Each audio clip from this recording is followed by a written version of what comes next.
Assalamualaikum warahmatullahi wabarakatuh. Bismillahirrahmanirrahim. Wabihi nasta'in ala umurid dunya wad din. Alhamdulillah. Wassalamun ala ibadihi alladhina astafa. Amma ba'. Sidang ahli jamaah yang dirahmati Allah. Pertamanya kita panjatkan kesyukuran kehadiran Allah Subhanahu wa ta'ala. Subuh yang berbahagia ini, perintah Allah dilaksana dan disempurna. Sekali lagi diberi ruang dan kesempatan untuk kita manfaatkan bersama. Moga-moga dapatan perolehan kuliah subuh ini nanti jadilah jua hendaknya sebagai pedoman hidup di dunia. Mana-mana yang boleh diamalkan, moga-moga jadilah jua hendaknya sebagai bekalan untuk kehidupan yang kekal abadi, kehidupan di akhirat sana. Ayat 135 surah Al-A'raf. Ayat 135 surah Al-A'raf. Allah Subhanahu wa ta'ala berfirman ba'da a'udzu billahi minasyaitonir rajim. Falamma kashafna anhumur rijsa ila ajalin hum balighu iza hum yankuthun. Sadaqallahul azim. Artinya, maka tatkala kami pulihkan, kami binasakan wabak penyakit yang membunuh itu ke atas mereka itu, bangsa Kibti, begitu juga bangsa Yahudi. Setelah mereka itu menempuh tempoh masa yang begitu lama menghadapi serangan wabak-wabak penyakit yang membunuh, hinggalah mereka itu sampai kepada waktunya yang kami pulihkan. Tiba-tiba mereka itu ingkar juga terhadap titah perintah kami. Ayat 135 surah Al-A'raf. Sidang ahli jamaah yang dirahmati Allah, Allah Subhanahu wa ta'ala menceritakan kepada kita umat akhir zaman, umat baginda Muhammad sallallahu alaihi wasallam, perihal sejarah dua bangsa yang mana kedua-dua bangsa ini Allah muliakan, Allah berikan kelebihan dan keistimewaan. Akan tetapi kedua-dua bangsa ini tidak mensyukuri, ingkar dengan titah perintah Allah. Bangsa Kibti yang dah tak wujud lagi, dan bangsa Yahudi, Bani Israel. Sidang ahli jamaah yang dirahmati Allah, Asy-Syaikh Al-Imam Fakhruddin Ar-Razi wafat pada tahun 606 Hijrah, menulis dalam kitab tafsirnya Mafatihul Ghaib, menjelaskan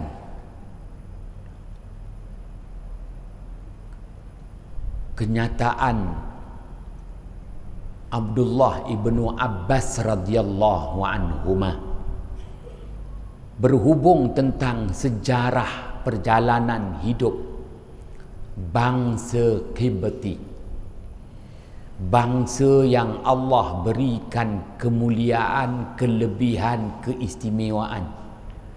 Daripada bangsa Qibti itu lahirnya pemerintah yang agung, dinasti Fir'aun, yang memerintah dunia ini ribuan tahun. Pun begitu, perilaku zalim yang ada pada bangsa Qibti yang tak mengenal budi dan tiada mengenal erti kesyukuran. Bangsa Qibti menzalimi bangsa Yahudi kerana tamakkan pangkat, kedudukan, harta benda, mata benda, apa benda, sanggup menzalimi. Allah beri peluang kepada bangsa Qibti dengan raja-rajanya yang hebat, Fir'aun, dinasti Fir'aun. Oleh kerana berlaku zalim, Allah datangkan wabak penyakit yang disebut pada ayat 135 surah Al-A'raf dengan kalimah ar-rijsa. Falamma kasyafna anhumur rijsa. Ar-rijsa itu merupakan wabak penyakit yang membunuh ribuan manusia. Wal-'ayazubillah. Sidang ahli jamaah yang dirahmati Allah, bangsa Yahudi Bani Israel menyaksikan betapa 7 kali bangsa Qibti Allah datangkan malapetaka, mara bahaya, 7 kali wabak penyakit dalam tempoh masa 700 tahun, berjarak 100 tahun. Setiap 100 tahun Allah datangkan wabak penyakit. 100 tahun lagi Allah datangkan wabak penyakit. Khas untuk bangsa Qibti, dinasti Fir'aun, dek kerana berlaku zalim. Allah beri peluang kepada bangsa Qibti, dinasti Fir'aun, ribuan tahun memerintah muka bumi ini dengan kehebatan. 7 kali Allah Ta'ala datangkan berjarak 100 tahun antara satu wabak dengan satu wabak, berakhir dengan penghapusan etnik bangsa Qibti. Kini bangsa Qibti dah tak ada lagi, dah tak berdaftar di PBB, dah tak ada. Yang hanya ada bangunan-bangunan sejarah yang dibanggakan dan menyimpan harta karun kekayaan. Yang hanya ada bangunan gah, piramid dan tulisan yang tak difahami kerana tulisan menunjukkan bangsa dan bahasa yang dah tak wujud lagi di muka bumi. Hapus. Allah hapuskan. Hapus kira habis. Sidang ahli jamaah yang dirahmati Allah, maka Allah Ta'ala sebut pada ayat 135 surah Al-A'raf, falamma kashafna anhumur rijsa ila ajalin hum balighu, maka tetekala kami bebaskan, kami lepaskan, kami hapuskan wabak-wabak penyakit yang membunuh umat manusia, etnik bangsa Kibti.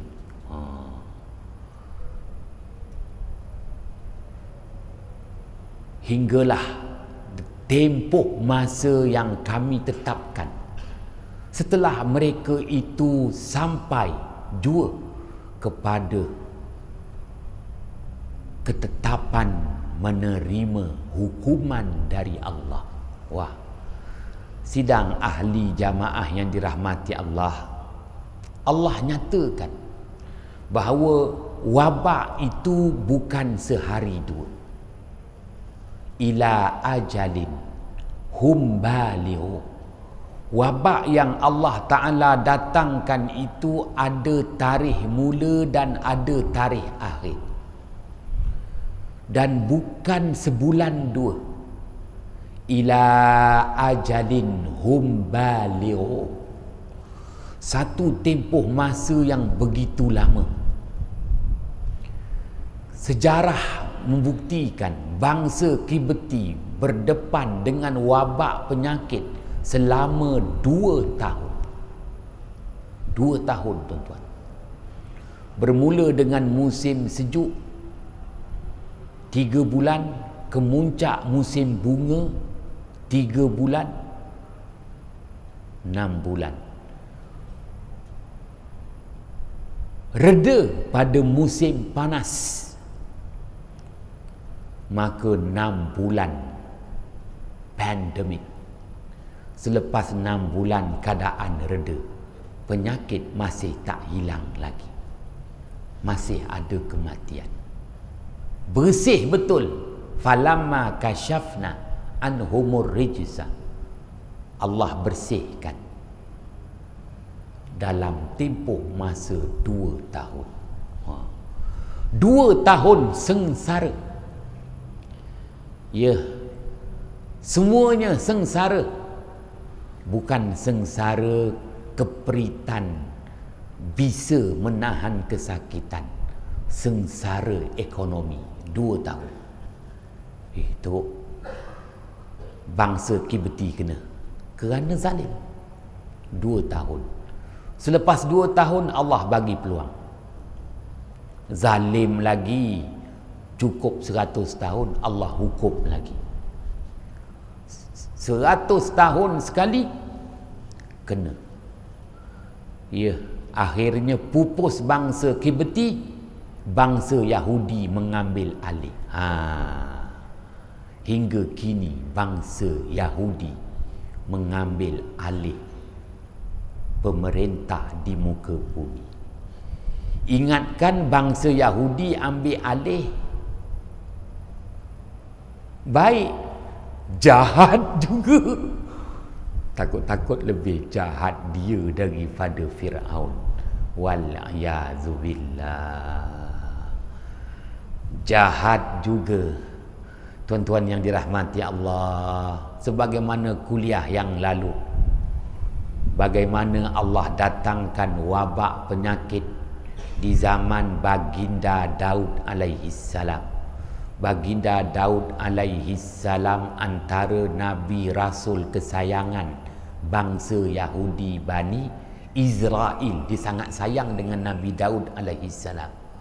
Kenapa? Kerana Nabi Daud alaihi salam kaya raya, boleh memberikan harta benda, mata benda, apa benda. Kalau adakan pilihan raya, mesti menang punya. Begitu juga baginda Sulaiman alaihissalam, King of Solomon, kesayangan bangsa Yahudi. Tak kisahlah, baginda Muhammad sallallahu alaihi wasallam, Rasulullah tak menjanjikan harta benda, mata benda, apa benda. nilai-nilai iman. Itu yang paling utama. Sidang ahli jamaah yang dirahmati Allah. Maka bangsa Yahudi mengambil alih daripada bangsa Kibti, lagi berlaku zalim kepada bangsa-bangsa yang lain. Allah datangkan wabak penyakit. Kali ini giliran bangsa Yahudi. Sidang ahli jamaah yang dirahmati Allah. Falamma kashafna anhumur rijsa ila ajalin hum balighu. Sama juga apabila bangsa Yahudi Bani Israel Allah datangkan wabak penyakit, terpaksa berhadapan dengan tempoh yang lama, sengsara. Wabak ni memang begini, 2 tahun barulah pulih. Sidang ahli jamaah yang dirahmati Allah, ya, dalam masa 2 tahun ni kenalah sabar tuan-tuan. Sejarah dah buktikan 1918, 1920 Allah datangkan wabak penyakit. Wabak ketika itu melalui penyakit yang disebut cacar cengkering. Cacar cengkering, puru, bisul dan benjol. Benjol, bisul, pedih, sakit, ya Allah, perit, sengsara, panas, bagaikan dibakar kulit dan daging. Itu cacar cengkering, puru. 1918, 1920 ratus ribu rakyat Spain, Spanyol, Italy terkorban. Ramai terkorban. Yang terkorban adalah darah Yahudi, bangsa Yahudi Bani Israel. Itu sejarah. Ratus ribu yang terkorban. Spanyol termasuklah Alfonso de Albuquerque, Portugal. Itu yang orang Portugal semua merantau datang ke Melaka. Vasco da Gama, tuan-tuan yang dirahmati Allah, 1920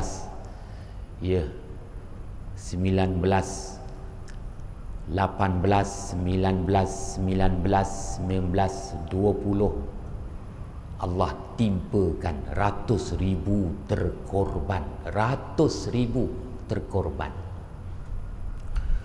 1921 dah tak kedengaran, keadaan pulih, maka Allah datangkan gantian.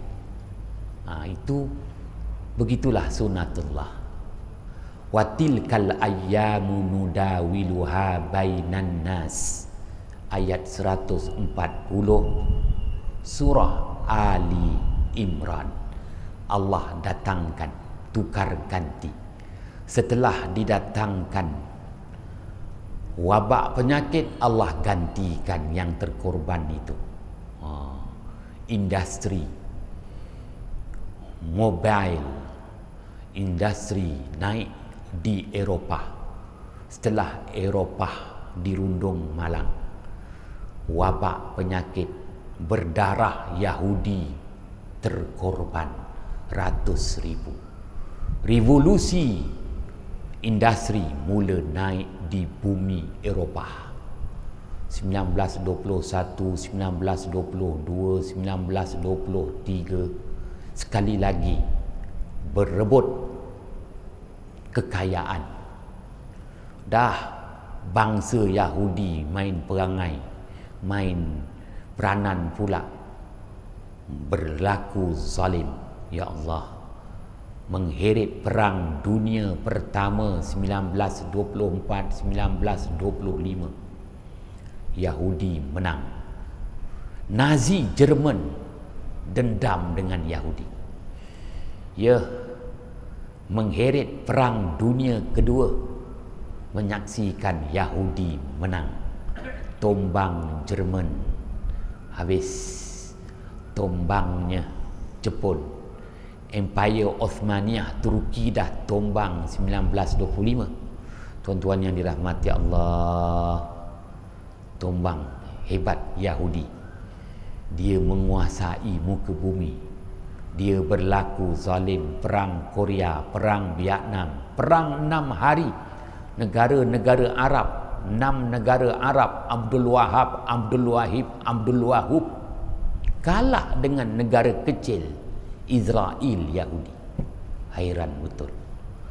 Dikotak-katikkan, habis, dizalimi. Ya, kesian. Haji Tugiman, Haji Tugiran, Haji Tugimin, Haji Tugirin. Nilai rupiah jatuh. Kesian Haji Sudarman, Haji Suratman, Haji Sukarman. Ringgit Malaysia tersungkur, habis. Teguk kita kena. Yahudi, angkara Yahudi. Suka-suka je ditembak MH17. Suka-suka je dilarikan MH370. Tuan-tuan zalim dia. Dia tak ingat ke? Kena masanya tiba. Ulangan 100 tahun 2018. Dunia diserang dengan penyakit MERS. Penyakit yang membawa kepada pernafasan yang boleh membawa maut. Lebih dahsyat daripada MERS datang coronavirus. Ketika itu tuduh-menuduh. Yahudi tuduh, Cina tuduh, Yahudi tuduhlah. Yang penting tidak pernah menuduh orang Jawa. Dia tak pernah tuduh Haji Wagiman, Wagiran, Wagimin. Tak ada. Mereka tak tuduhlah Haji Wagiman punya angkara coronavirus. Tak ada. Siapalah kita dengan ringgit Malaysia dah teruk, dengan apa nama, rupiah yang dah tak ada apa. Allah Maha berkuasa. 2019 coronavirus 2019 disingkatkan COVID-19 melanda dunia 21 Disember. Wuhan, bermula dengan si Wuhan tu. Tak dapat tidak, Kampung Melayu Majidi pun kena PKP hingga kini. Tak dapat tidak dijarakkan solat antara kita. Sidang ahli jamaah yang dirahmati Allah. Dan kita menyaksikan darah Yahudi ramai terkorban. Kita saksikan Amerika syarikat yang meletakkan begitu ramai umat berdarah Yahudi Bani Israel terkorban 100,000 dah. Itali, Spanyol, United Kingdom tu semua tempat Yahudi. Rusia juga Yahudi Ortodok mula ramai terkorban. Seberang tak nak ceritalah, malas nanti kau marah aku. Seberang pun tempat Yahudi juga. Alhamdulillah Kampung Melayu Majidi juga aman damai, tentram bahagia. Ikutkan tuan-tuan dah meninggal dunia dah semua. Terus terang saya kata, dekat Amerika syarikat yang umur 60 tahun ke atas semua mati. Sekarang ni yang mati pula yang kaya-kaya. Darah Yahudi mati. Wal'ayazubillah.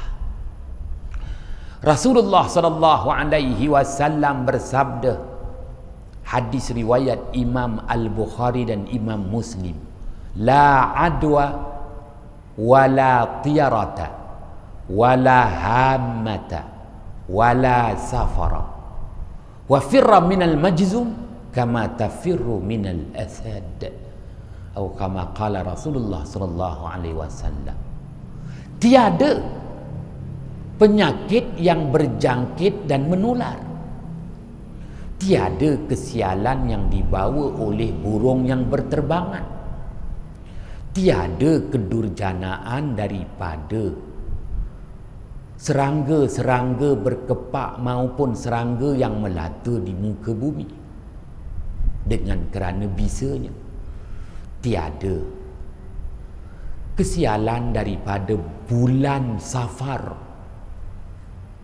bulan musibah, tak ada. Hendaklah kamu melarikan diri daripada penyakit kusta sebagaimana kamu melarikan diri daripada singa yang mempaham manusia. Hadis riwayat Imam Al-Bukhari dan Imam Muslim. Rasulullah SAW menyatakan bahawa la adwa, tiada penyakit yang berjangkit, tiada penyakit yang menular. Tapi ingat, Allah yang menyebabkan penyakit itu berjangkit dan menular, menjadi wabak. Kerana wabak ni dia boleh berlaku dengan seringan-ringan penyakit hinggalah sebesar-besar penyakit. Bayangkan selsema itu adalah seringan-ringan penyakit. Selsema boleh membunuh, itu jadi wabak. Coronavirus ni selsema, tuan-tuan. Selsema. Coronavirus ni selsema. Selsema boleh membunuh. Maka Rasulullah bersabda, la adwa, tiada sebenarnya penyakit berjangkit dan menular, tetapi Allah memberi peringatan daripada seringan-ringan penyakit pun boleh menular menjadi wabak dan membunuh manusia. Dengan kata lain, penyakit ni hakikatnya dia tidak berjangkit, tetapi apabila Allah datangkan azab, penyakit yang ringan pun boleh berjangkit, menular dan membunuh manusia. Allah Maha Kuasa. Sidang ahli jamaah yang dirahmati Allah, apabila dah menular seperti ini, maka Rasulullah sallallahu alaihi wasallam bersabda, hadis riwayat Imam Al-Bukhari, la yaridu mumridun ala musihhin, la yaridu mumridun ala musihhin, janganlah didatangkan, dihimpunkan, diletakkan bersama unta yang sakit dengan unta yang sihat. Ya, Rasulullah beri peringatan kepada para sahabat. Hadis riwayat Imam Al-Bukhari. Kalau ada unta yang sakit, jangan diletakkan di kandang yang sama dengan unta yang sihat. Jangan dicampurkan, jangan dicampur gaulkan unta yang sakit dengan unta yang sihat, diasingkan. Yang menjadi masalah hari ini, yang kena COVID-19 ni tak nyata dia sakit, dia sihat, tapi positif COVID-19. Susah, tuan-tuan. Lebih dahsyat apa yang dialami kini, lebih dahsyat daripada dulu. 1918, 1919, 2000 1920 cengkering, caca, puru nampak. Senang diasing. Coronavirus ni tak nampak. Dah teruk baru jelas. Nak kata ada, semua mungkin ada. Tak pasti. Maka berdasarkan hadis riwayat Imam Al-Bukhari, untuk keselamatan itu yang kena berjarak. Nak buat macam mana? Ramai yang tak setuju. Kenapa mesti berjarak? Kenapa mesti berjarak? Kerana yang sakit pun tak nampak sakit. Kalau yang sakit nampak sakit, senanglah. Mungkin ada pada saya, mungkin ada pada tuan-tuan, tapi antibody saya alhamdulillah boleh menguasai COVID-19 tu. Antibody tuan-tuan tu pun boleh menguasai. Maka saya pun nampak sihat, tuan-tuan pun nampak sihat. Kenapa tak buat sanitasi? Kenapa tak buat pemeriksaan? Siapa nak bayar? Tak mampu. Terpaksalah berjarak kerana tak pasti. Tuan-tuan yang dirahmati Allah, dah ada gejala demam baru.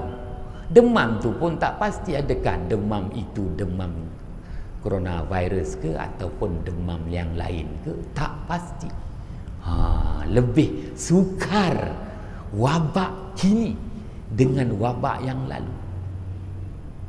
Saya bertanya dengan rakan saya, adalah rakan Amerika sana, kerana ahli falak. Dia kata bukan Amerika tak nak ambil tindakan, Amerika pening kepala, tak tahu nak buat apa. Walaupun dia canggih, sophisticated dari kita. Kita ni kalau pergi hospital dia kasih pil KK aja. Amerika tu dah tak tahu nak buat apa. Ni kawan saya daripada Amerika yang sama-sama ilmu astronomi tu. Saya try lah email, jawab dia. Kita bahasa orang putih tak pandai. Dia kata Amerika dah buat segala-galanya, tak tahu lagi nak buat apa. Hari-hari ramai yang orang Jawa ngomong modal, mati. Jangan kata Trump tak buat apa-apa. Dia dah habis dah, hutang dah trilion dah dia hutang untuk nak menangani, tak boleh juga. Nak kata macam mana? Dah 32 minit SOP, nanti langgar aku ke dalam. Salah silap mohon jutaan kemaafan. Bismillahirrahmanirrahim.